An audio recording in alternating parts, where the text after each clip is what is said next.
ಇದು ವರಮಹಾಲಕ್ಷ್ಮಿ ದಿನ ಅಂತ ಲಾಗ್ ಆಗಿರುತ್ತೆ. ನಾನು ಬೆಳಗ್ಗೆ 6 ಗಂಟೆಗೆ ಎದ್ದಿದ್ದೆ. ಅಷ್ಟರಲ್ಲಿ ನಮ್ಮಮ್ಮ 4:15ಗೆ ಎದ್ದು ರಂಗೋಲಿ ಎಲ್ಲ ಹಾಕಿಬಿಟ್ಟಿದ್ರು.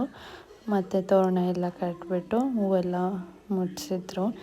ನಾನು ಹಾಗೆ ಸ್ವಲ್ಪ ಹೊರಗಡೆ ಬಂದು ವಾಕ್ ಮಾಡಿ ಸ್ನಾನ ಮಾಡೋಕ್ಕೆ ಅಂತ ಹೋದೆ. ಫ್ರೆಶ್ ಅಪ್ ಆಗಿ ಬಂದು ಪೂಜೆ ಎಲ್ಲ ಮಾಡಿದೆ. ಅಮ್ಮ ನೈವೇದ್ಯಕ್ಕೆ ಜಾಮೂನು, ಪಾಯಸ, ಪುಳಿಯೋಗರೆ ಮತ್ತು ರಸಾಯನ ಎಲ್ಲ ಮಾಡಿದರು.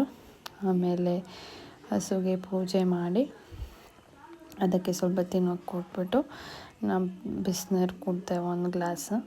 ಆಮೇಲೆ ಪುಳಿಯೋಗರೆ, ಕೋಸಂಬರಿ ಮತ್ತು ರಸಾಯನ, ಜಾಮೂನು ಎಲ್ಲ ತಿಂದು ಕೆಲಸ ಮಾಡೋಕ್ಕೆ ಕೂತ್ಕೊಂಡೆ.